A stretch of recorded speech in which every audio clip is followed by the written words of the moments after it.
अचानक से अपनी डायरेक्शन बदल देती है। ऐसा लगता है मिसाइल कंफ्यूज हो गई है। आखिर ऐसा क्यों हुआ?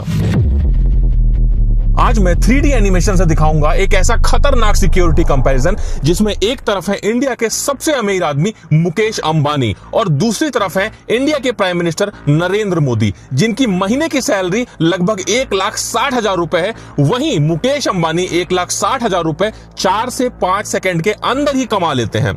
मुकेश अंबानी के पास है मर्सिडीज बेंज S680 गार्ड, जो कि एक 10 करोड़ की कार है, और उसके सामने खड़ी है मोदी जी की car Mercedes Maybach S650 guard, जो कि एक 12 करोड़ की कार है। दोनों ही गाड़ियां बुलेट प्रूफ, ब्लास्ट प्रूफ और हाई लेवल के आर्मर्ड प्रोटेक्शन के साथ में आती हैं। ये गाड़ियां कितनी सेफ हैं, इसकी टेस्टिंग करने के लिए हमारे पास 3 वेपन है। सबसे पहले AK-47, उसके बाद में एक RPG लॉन्चर और तीसरा सबसे खतरनाक FGM-148 जेवलिन मिसाइल, जो कि बड़े बड़े टैंकों के पर खच्चे उड़ा देती है। अब इन तीनों वेपन्स की जब गाड़ियों पर टेस्टिंग होगी तो गाड़ियों का क्या हाल होगा, उसमें बैठे लोग कितने सेफ रहेंगे। टेररिस्ट ने अपना टारगेट सेट किया और उसने AK-47 सबसे पहले मुकेश अंबानी के गाड़ी पर चलाई।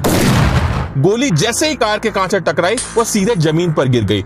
बस एक हल्का सा निशान उसके कांच पर आ गया, क्योंकि मुकेश अंबानी की गाड़ी का ये कांच लगभग 4 इंच मोटा है। और ये तो छोड़ दो, अगर हम इस गाड़ी के डोर को अलग करके देखें तो ये लगभग 5 से 6 इंच मोटा होता है और इसका एक डोर लगभग 250 किलो का होता है, जो कि हाइड्रोलिक सिस्टम से ऑपरेट होता है। एक बटन दबाने पर ऑटोमेटिक ओपन और क्लोज होता है। अब AK-47 तो कार का कुछ नहीं उखाड़ पाई, फिर ये टेररिस्ट गुस्से में आकर RPG लॉन्चर तान देता है। RPG जैसे ही कार से टकराती है बहुत तेज से विस्फोट होता है और जैसा कि आप देख सकते हैं कार में काफी बड़ा डेंट आ जाता है। लेकिन उसके बाद भी कार में बैठे मुकेश अंबानी को सिर्फ जोर की आवाज आती है, उसके अलावा कुछ भी नहीं होता है। वो कार में पूरी तरह से सेफ है, क्योंकि इस गाड़ी में आर्मर प्लेटिंग होती है। अगर गाड़ी के ऊपर के हिस्से को हटा दिया जाए तो ये जो हिस्सा होता है ये लगभग 5 से 6 इंच मोटा होता है। इसमें आर्मर प्लेटिंग होती है जो कि रेनफोर्स स्टील, जो कि हाई क्वालिटी का स्टील होता है, और कंपोजिट मटेरियल जो कि बुलेट प्रूफ जैकेट में इस्तेमाल होता है, इनकी लेयरिंग से बनता है।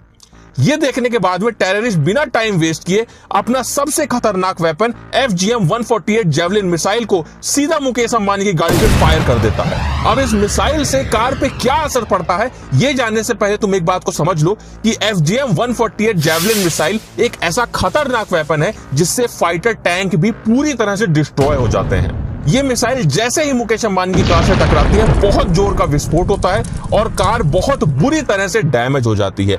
लेकिन अब भी मुकेश अंबानी को कुछ नहीं होगा, क्योंकि कार के अंदर के सारे एयर बैग्स ओपन हो जाते हैं, जिससे इस ब्लास्ट का पूरा इंपैक्ट एयर बैग पर होता है। मुकेश अंबानी पूरी तरह से सेफ रहते हैं। तो क्या लगता है मोदी जी के कार पे इन वेपन्स का क्या असर होगा?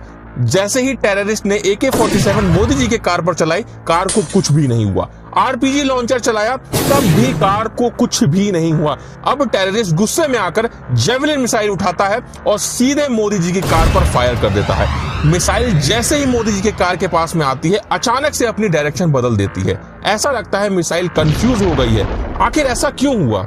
तो मैं आपको बता दूं, मोदी जी की गाड़ियों के साथ में पूरा SPG कॉन्वॉय चलता है, जिसमें ऐसी भी गाड़ियां होती हैं जिसमें बहुत सारे हैवी जैमर्स लगे होते हैं, और ये जो जैमर्स होते हैं ये मिसाइल के सिग्नल को ब्लॉक कर देते हैं, जिस वजह से मिसाइल अपने टारगेट को हिट करने के बजाय अचानक से अपनी डायरेक्शन बदल देती है, जिससे उसका असली टारगेट मिस हो जाता है और मोदी जी पूरी तरह से सेफ रहते हैं।